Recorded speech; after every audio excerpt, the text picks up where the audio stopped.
Armed and ready, South Vietnamese Air Force F-5s commence a strike mission. These planes were designed to very specific requirements. They were to be small, lightweight, and low cost. They were the first weapon system developed by the United States government to meet the conditions and requirements of the Military Assistance Program. These planes were designed to be supplied to the United States' small allies. Over 20 countries employed them. They were the Northrop F-5 Freedom Fighters.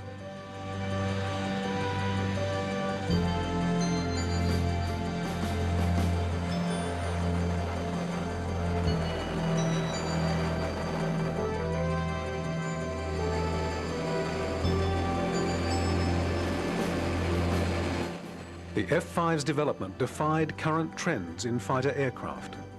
Other manufacturers were producing planes that were getting bigger and more complex. With the reappraisal of military needs after Korea providing financial support, the United States was pursuing technology. New avionics, missiles, and engines dictated growth in the size of fighter aircraft. But the Northrop Company went its own way. Northrop's design team researched the basic question of fighter aircraft and arrived at a set of general requirements. As they saw it, the most important of these was the need to keep the plane small.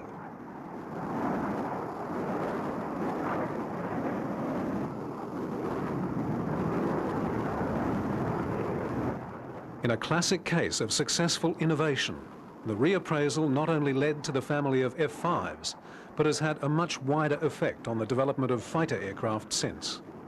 The role the plane was built to fill was a humble one, but there was nothing humble about Northrop's little masterpiece. It emerged as a maneuverable and highly effective weapon.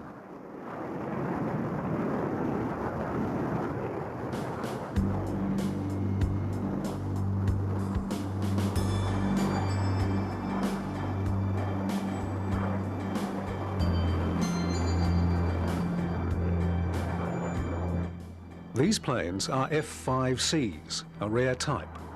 19 F-5s were re-equipped for the US Air Force combat trials in Vietnam. Because of these modifications, they were given the separate designation.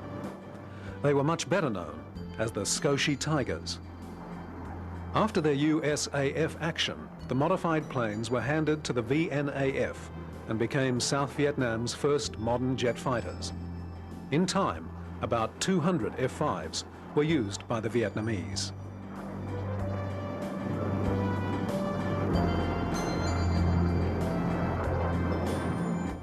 The Vietnam combat use of the Freedom Fighters confirmed their effectiveness and underlined how much of a difference they made to the operational capacity of a small nation's air force.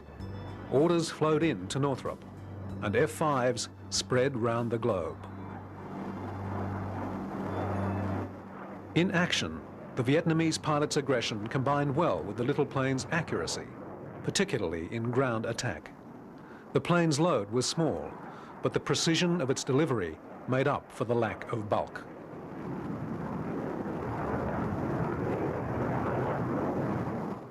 The F-5's successful Vietnam deployment underlined the value of Northrop's development work. The design team's obsessions were vindicated. The planes were simple and easy to maintain. Their reliability gave them an edge over other types. They established the highest operational readiness figures with the lowest maintenance man-hours. The F-5's ease of control, stability, maneuverability, and accuracy endeared it to its pilots. Unfortunately, it was involved in little air-to-air combat, and its extraordinary agility in a dogfight was not demonstrated. It would be 10 years after Vietnam before the virtues of the lightweight fighter became more widely recognized. Ironically, this would be especially so in the USA, where the Freedom Fighter was developed.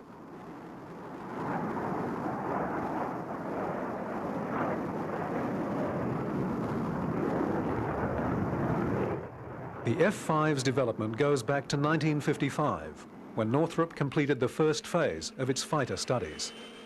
They produced a design, the N156, to serve as the basis for development of either a supersonic trainer or a lightweight fighter.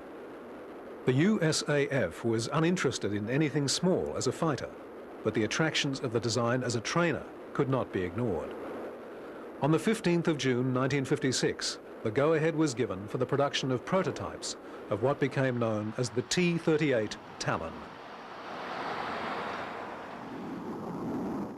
On April the 10th, 1959, the first T-38 took to the air in a test series that was remarkable for its smoothness.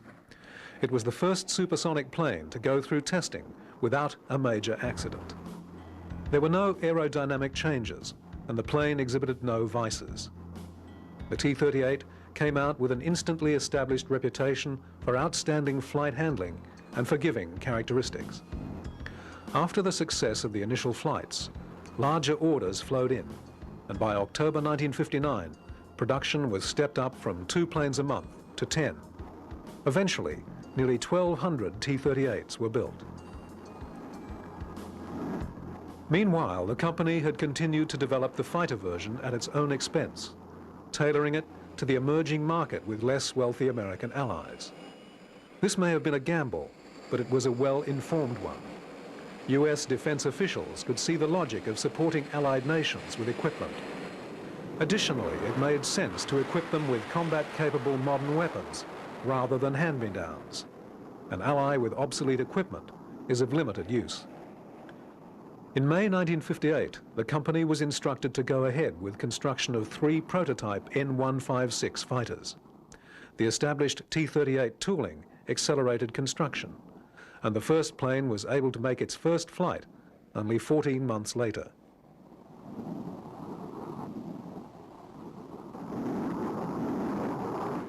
Despite the success of testing, the USAF had no desire for a small plane for its own use, and there was no program to cover development for use by other countries. Only 2 of the prototypes were completed. The third, part constructed, was stored.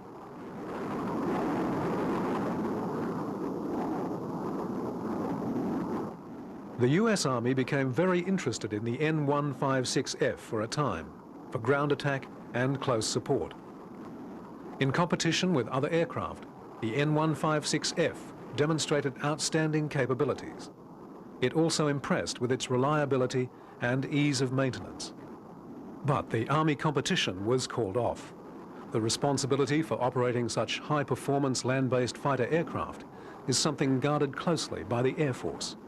Therefore, if the Freedom Fighter was to come into US service, it would have to be operated by the USAF. The Air Force had already shown no interest in the plane for itself, and was unprepared to operate them for the Army, or let the Army operate them for itself. The N-156F project languished. Northrop were very confident that they had a great plane, and everybody who came into contact with it was impressed. However, there were no buyers.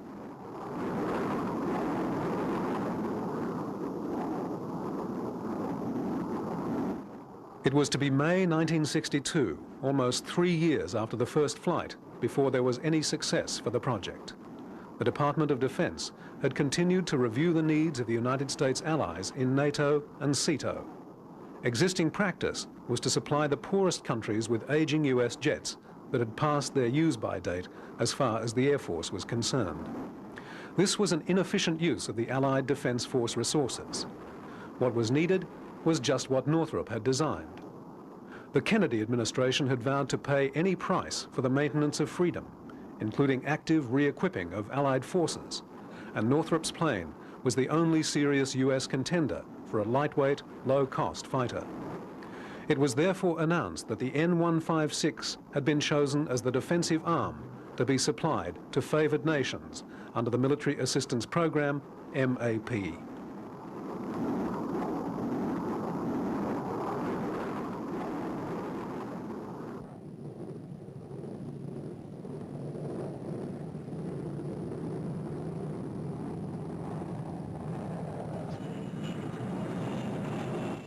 In October 1962, the program was formalized.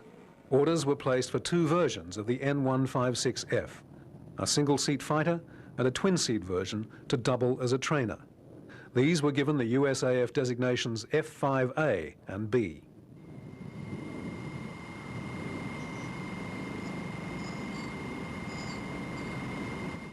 The partially built third N156F prototype was still in storage, and this was completed to the new specifications as the YF-5A. The first flight of the new plane took place on July the 31st, 1963.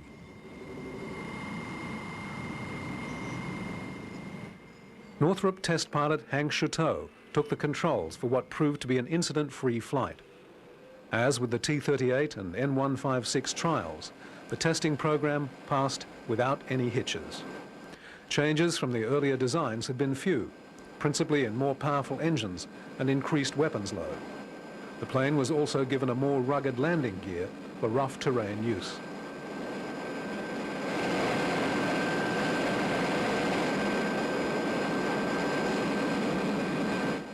Despite the increased load and heavier engines, the F-5 was still tiny compared with other fighters of the day. For example, it was about a third the weight of an F-4 Phantom.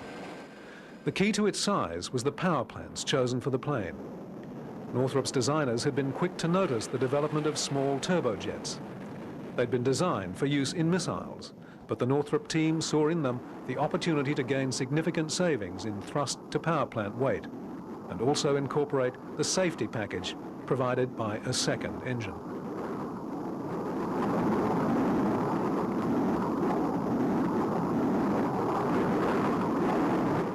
The two engines were located side by side in the aft fuselage.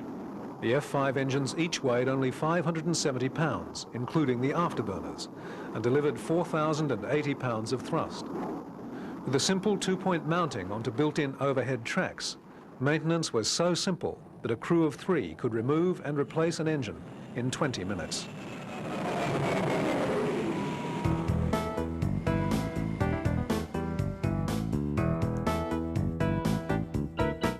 Part of Northrop's concept had been the importance of simplifying maintenance, and the design incorporated many features which directly addressed this. Further, the plane had little in the way of complex avionics and electronics. The very high operational readiness achieved with the planes is due in no small part to the ease and simplicity of ground handling and overhaul tasks. This is especially noticeable in comparison with other supersonic aircraft.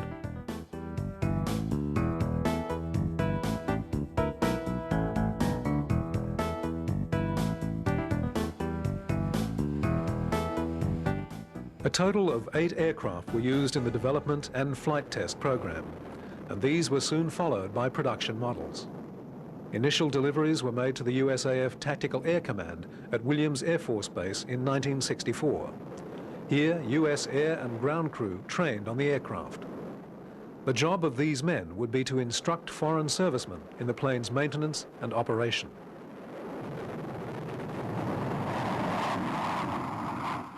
Each MAP country receiving the F-5 would send a group of pilots and other specialists for a training course. The aim was to have these people return to their homelands, qualified to act as instructors. The F-5s used in this program all carried USAF markings, but were in fact owned by the countries concerned.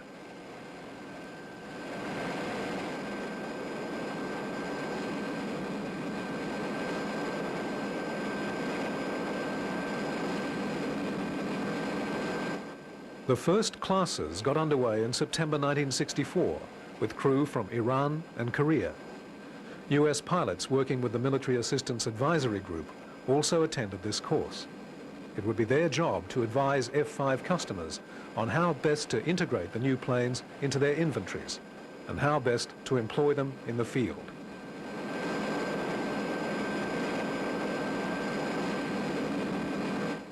The F-5B two-seaters had also passed their testing with flying colours, and they too started to be delivered. They were equipped with dual controls, and the instructor pilot seated well above the forward cockpit could take over if needed. In addition to this training capability, the planes also doubled as attack aircraft.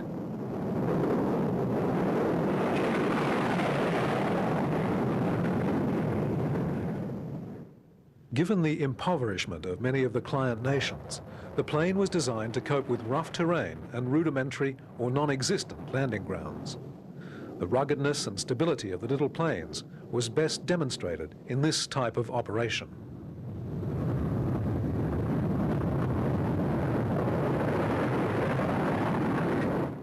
The limiting of sophistication in the plane may have compromised some aspects of its performance, but for its customers, it was the only option.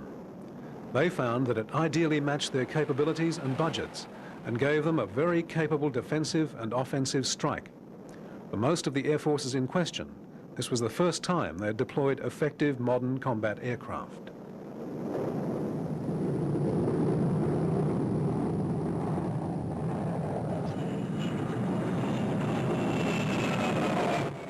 One of Northrop's major problems in scaling down a fighter was to incorporate commonality with established weapons in the inventory.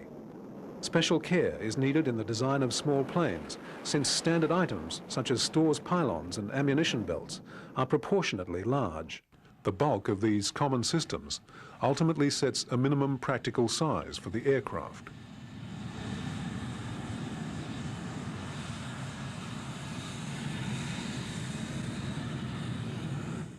The F-5A was equipped with two nose-mounted 20mm cannon. 280 rounds of ammunition were carried for each gun.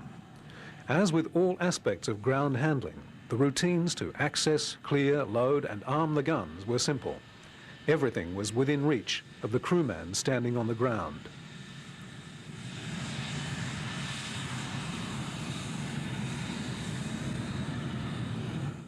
The built-in maintenance simplicity extended to tasks like aiming the guns. With minimal skill levels and a few simple tools required, this was established with little difficulty. The guns themselves were rapid firing, capable of 1,500 rounds a minute. A short burst from two cannon could do a lot of damage.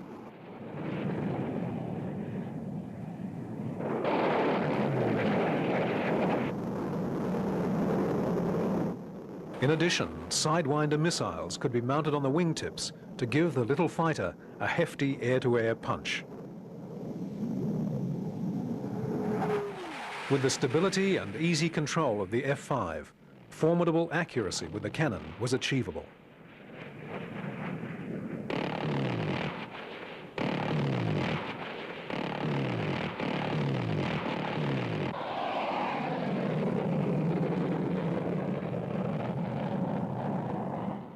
Although the twin-seat B model carried no nose cannon, both versions had 7 external store stations.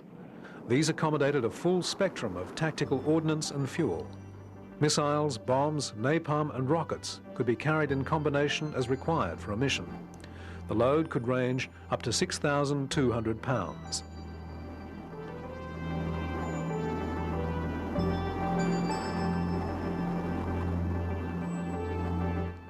As a tactical support weapon, the F-5 proved its worth repeatedly. The combination of its excellent high and low speed maneuverability, unrestricted visibility, rapid response speed and stability made it an excellent close support and interdiction fighter.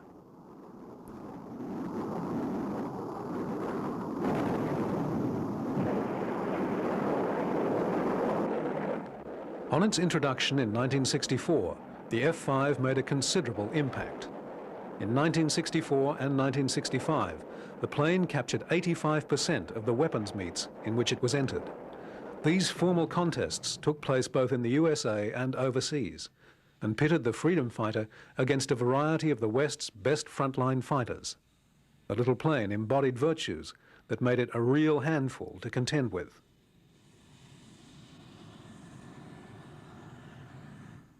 The initial orders placed by the Defense Department in 1962 totaled 71 F-5As and 15 Bs. Many more orders were to flow into Northrop in the following years. The first F-5s to go into service were activated by Iran in February 1965. By the end of that year, another 5 air forces had taken delivery of the new planes. In addition, several other significant orders had been placed for F-5 production. The plane was so impressive that several non-MAP countries decided to buy the type themselves. Even as early as 1964, agreements were reached with Norway and Spain, the latter including under-license production. In 1965, Canada also decided to buy the Freedom Fighter, once again with production in the customer's factory. Each year, more countries joined the list.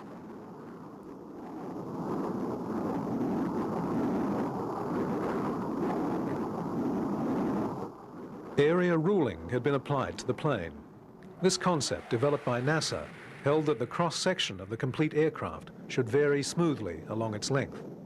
The waist given to the fuselage above the wing is in recognition of the additional forward-facing area of the wing itself.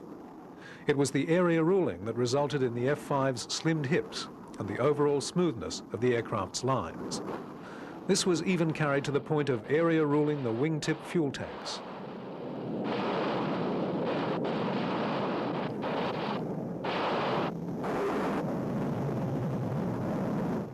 The limitations of the F-5 were compensated for by the power and sophistication of the weapons it could employ. With sidewinders and cannon, it was a dangerously competent interceptor. In addition, a new role had been developed for it with the production of a camera pack. Allied with external fuel storage, this turned the plane into a long-range reconnaissance aircraft. In its primary tactical role, 4 of the big bullpup missiles, or up to 76 rockets, gave a potent ground attack force.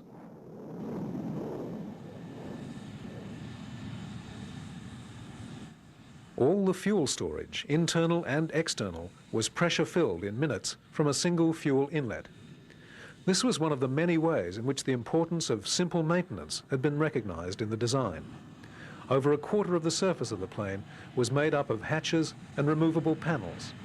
This ease of access to the plane's equipment was reinforced by the racking of components 1 deep in the fuselage. All the major components could be accessed and serviced with ease. Special testing equipment was minimal and was itself designed to be rugged, portable, and simple to operate.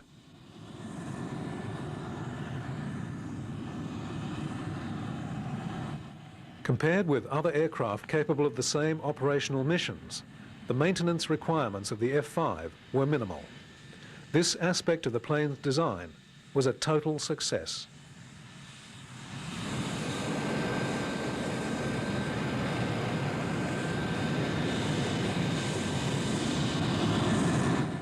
The F-5's load was almost 50% of its weight, which gave it the highest payload-to-weight ratio of any supersonic fighter. With the aerodynamic efficiency of the shape, the limited power of the small engines was able to push the fighter along at about Mach 1.3. Its supersonic capability was not limited by the airframe, but that of the turbojets. The design was capable of much higher speeds, and the limits of the power plants were to be a constant criticism. However, given that the engines had been the key to the small size of the fighter, this compromise was unavoidable.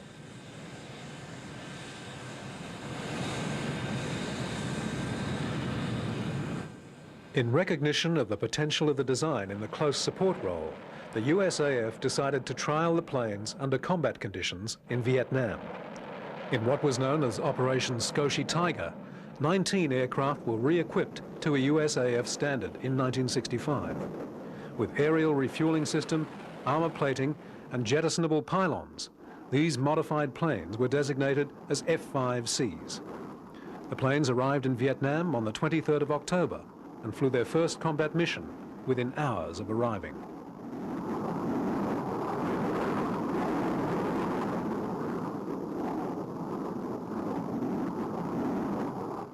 During the 150-day evaluation, the Skoshi Tigers flew more than 3,500 sorties with an average combat load of around 2,500 pounds. Most missions were flown with 500 or 750-pound bombs, although a variety of ordnance was delivered. The mission types included close support, interdiction, armed reconnaissance, escort, and MiG-cap. The F-5s endeared themselves to their pilots and impressed the ground troops with their stability, accuracy, and reliability. Amazingly high readiness rates were established. By the end of the trial, practice had reduced the maintenance per flight to 6.5 hours. Northrop's expectation had been 21 hours, and this would have been a reasonably acceptable figure. The mission abort rate was a very low 1.5%.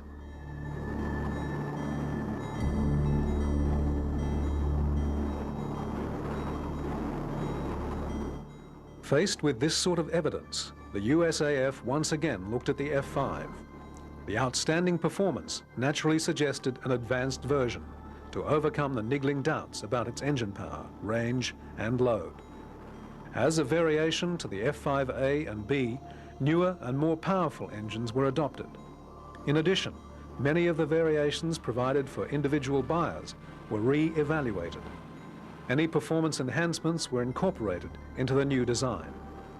This work began in April 1968, but was cancelled in late 1969 with the announcement of a new competition to decide on a successor to the F-5 or the MAP program. Northrop's entry in this competition was the newly developed F-5 variant, forged out of the Vietnam experience.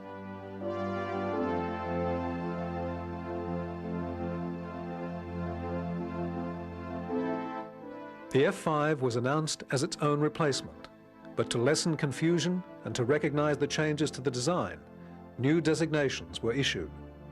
The single-seat version would be the F-5E, and the twin-seat would be known as the F-5F. In the fall of 1971, it was also announced that, recognizing the work of the Skoshi Tigers and their influence on the successful design, the plane would be known as the Tiger II. Given that the word Skoshi is Japanese for small, the use of the whole title would have been appropriate. The F-5s were certainly small and tigerish enough.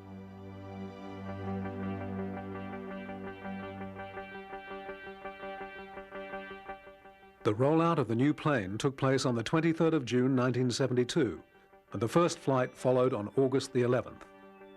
Progress to that time can be simply measured. In 8 years of production, over 1,100 A and B models had been manufactured for service in the air forces of over 20 countries. Northrop's midget had turned into a giant sales success.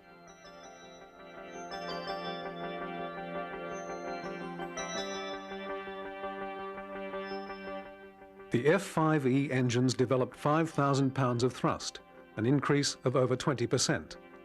But some of the additional thrust was cancelled by increases in the weight of the plane.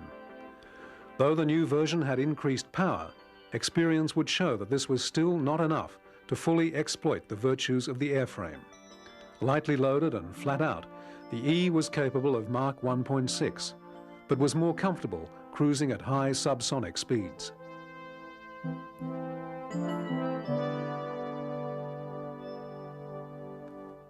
The Tiger airframe was basically the same as the earlier models. The fuselage was slightly wider, and there were several refinements to the plane's shape. But the original design work had been so good that there was little alteration needed. The fuselage was all metal with a stressed skin semi-monocoque structure.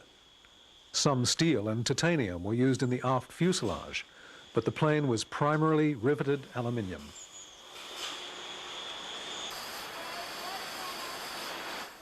The wings were constructed as one piece, carrying through from tip to tip. This eliminated splices in the heavily loaded members. With the exception of steel ribs supporting the landing gear and wingtip store station, construction was all aluminium. The wing skins were largely shaped with chemical milling methods. The plane's combat sophistication took a leap forward with the addition of a fire control radar system and computer gun sight. This provided target detection, range tracking, and lead computation for the cannon, as well as range envelope calculation for the sidewinders. Air-to-ground delivery was also enhanced with roll stabilizing aiming references. Several changes were directed at improving takeoff performance. These included air doors to increase airflow and a two-position nose gear to add 3% to the angle of attack. With these modifications and the engine's added power, takeoff performance was improved by 30%. Even with these and other changes, Northrop were able to retain 75% of the tooling masters of the earlier models. In service, 40% of the spares and 70% of the ground support equipment remained unchanged. Early F-5Es had interchangeable nose sections which allowed a reconnaissance fit to be installed. In 1978, however, a specialized reconnaissance version was developed, with a lengthened nose and a variety of options in load. In addition to cameras, this included side and fore scanning infrared equipment and other highly effective and sophisticated modern surveillance and search electronics. Loaded in pallets, the selected fit could be quickly installed for any mission requirement. The recon version, christened the Tiger I, retained its sidewinders and a single cannon.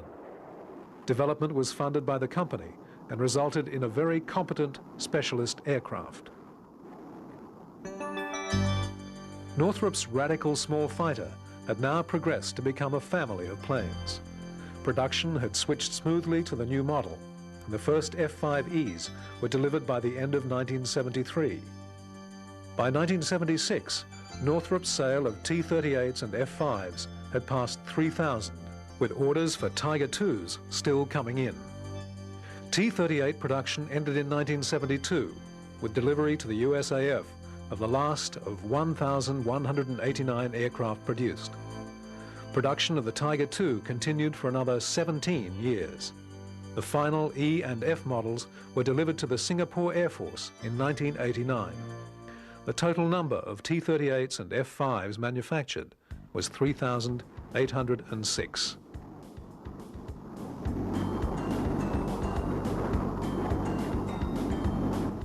The T-38 Talon was the only version of the plane to go into use with the USAF in large numbers. 1,139 were purchased. In 1974, by then a 15-year-old design, it received further recognition with its adoption by the Thunderbirds display team. Replacing the much larger F-4 Phantom, the T-38 brought its characteristic precision and maneuverability to the team. In addition, it was established that the team could operate 4 Talons for the same as it cost to operate 1 Phantom.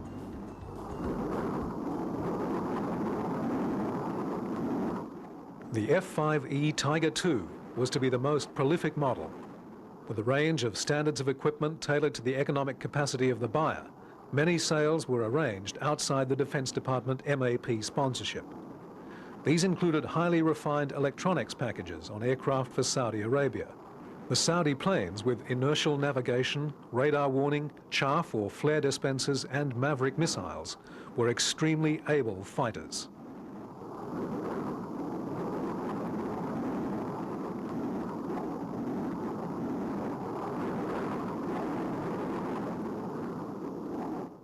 Reception of the Tiger II was mixed. Its virtues were acknowledged, but still the plane failed to win a large USAF order. Again, the F-5 was judged to be lacking power. This penalty, imposed by the central concern to keep the weight of the plane down, undermined the plane's phenomenal maneuverability and flight handling. Throughout its life, the F-5 was looked down on by many experts because of the idea that it was so underpowered as to be restricted. This opinion ignored a great deal of what the experience in Vietnam taught. A lot of the accepted wisdom of post-Korea theory had been reversed in Vietnam and the Middle East. Fighter design was based on the idea of supersonic aircraft exchanging missile attacks at extreme range. However, this was unrealistic. In fact, very little air combat takes place at supersonic speeds or at extreme range. Once planes join combat and begin extreme maneuvers, speed is rapidly lost. Old-fashioned dogfighting follows, with aircraft in close contact, desperately trying to gain advantage. In these circumstances, the F-5 can outfly almost anything in the sky.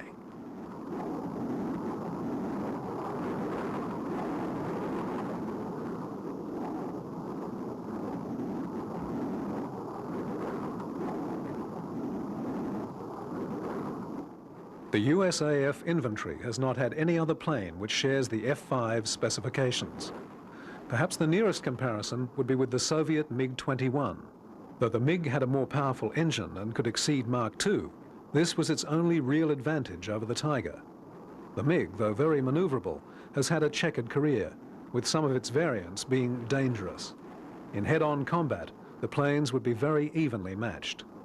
The greater sophistication of the Tiger's avionics and the reliability of its weapons would have served to even things up.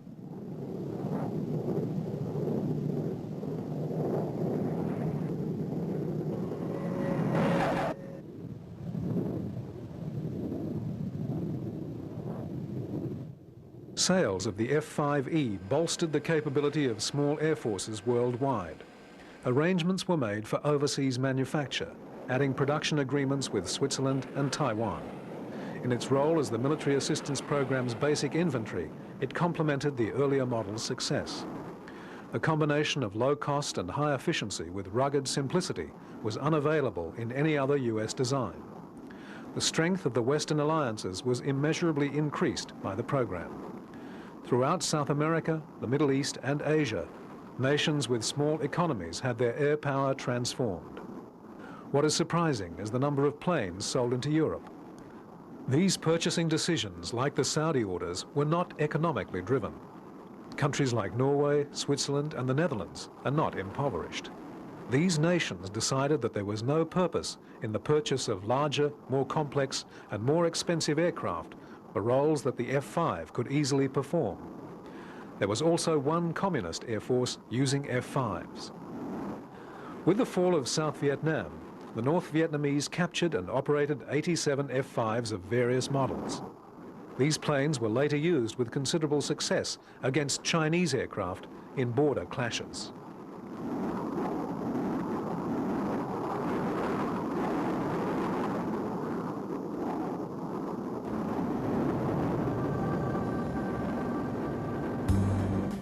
The final development of the F-5 family was the F-5G. Engines had developed dramatically in the long lifespan of the F-5. More power was available from new, small and lightweight engines. The plane was redesigned with the engine from the F-18, which produced 16,000 pounds of thrust. For the first time, the aircraft was matched with sufficient power, and the result was a further remarkable advance in the F-5's capability. This was the first radical redesign of the plane, and was subsequently redesignated as the F-20 Tiger Shark.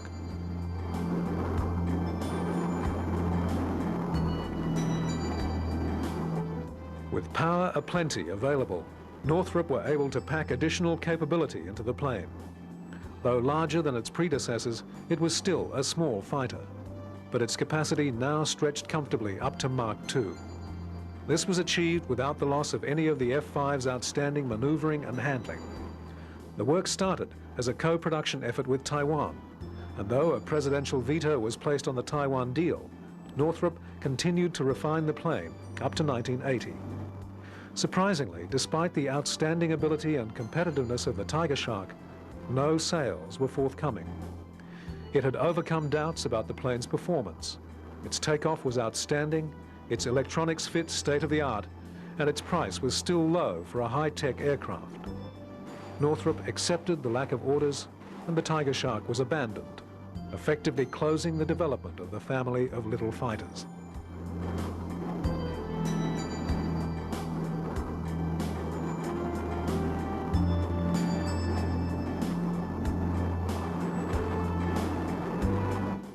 Over the years, the qualities of the F-5 and T-38 design have seen the little planes entrusted with some very significant roles. Because of its 2 seats, speed, stability and agility, it proved to be an excellent chase plane and has played an important part in some of the United States' most significant aviation projects. When the XB-70's tires ignited on landing, the pilot heard about it first from a T-38 alongside. Similarly, it was the T-38 crew who noticed fuel leaking from a broken seal on the space shuttle during one of its glide trials. The role of the chase planes in a test program is an active one. They're not merely observers and recorders of the test plane's behavior. They're in constant contact with the test pilot and are sometimes able to tell him things about his aircraft that he and his instruments are unable to establish. Sometimes that information is critically important.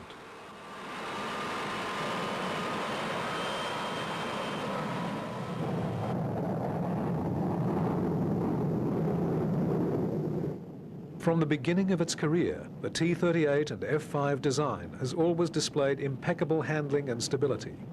It's always had enough aerobatic ability to please the most demanding of pilots. NASA obtained T-38s for the astronauts to maintain their pilot skills. The little trainers also found their way into many niches in the US, including mission support with the Strategic Air Command, chase and test support for the Aerospace Research Pilot School, range support at Eglin Air Force Base, and their service with the Thunderbirds.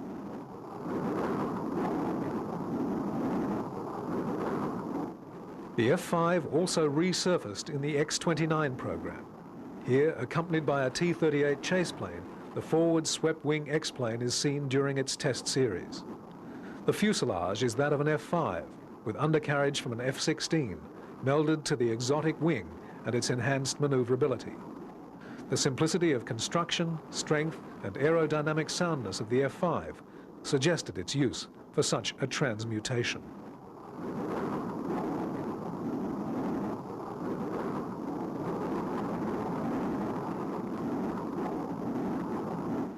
The X-29 is an experiment to establish the face of the next generations of fighters. It's fitting that the F-5 should be involved.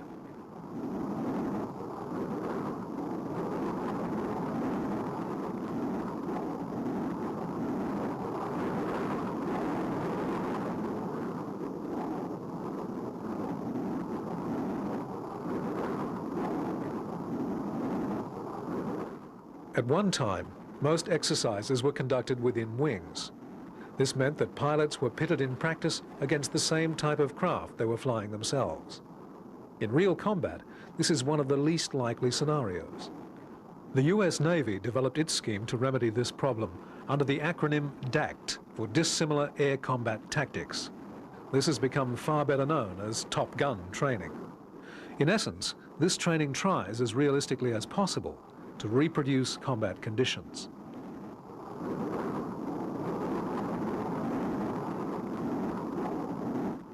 In the end, the United States also had a supply of F-5Es. These were aircraft that had been earmarked for the South Vietnamese before their collapse. These 70 aircraft formed the basis for the aggressor squadrons in the USAF equivalent to Top Gun, the Red Flag exercise. Flown by some of the Air Force's best pilots, the F-5 squadrons are a force to be reckoned with. The F-5s are used in part because of their similar characteristics to the MiG-21, and the pilots train in Russian tactics, formations, and maneuvers. In the conduct of the exercises, Nellis Air Force Base becomes a combat deployment for the squadrons involved. This includes the limited support facilities and organizational difficulties to be expected in a combat situation.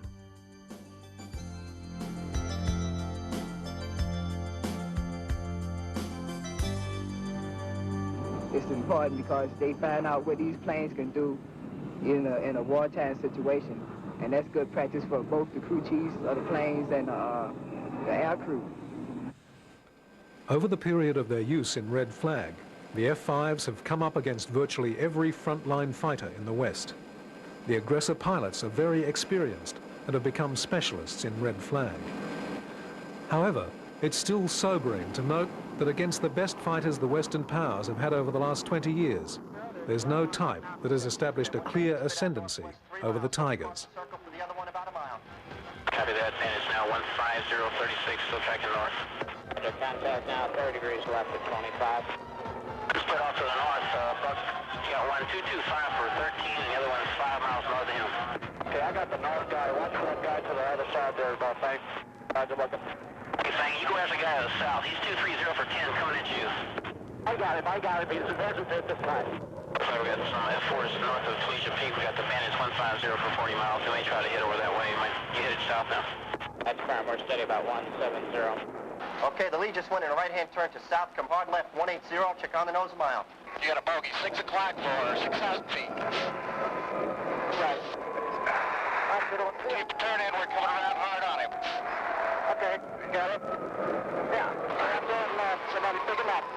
Roger, he's off us. He switched. Reverse back. Come back left.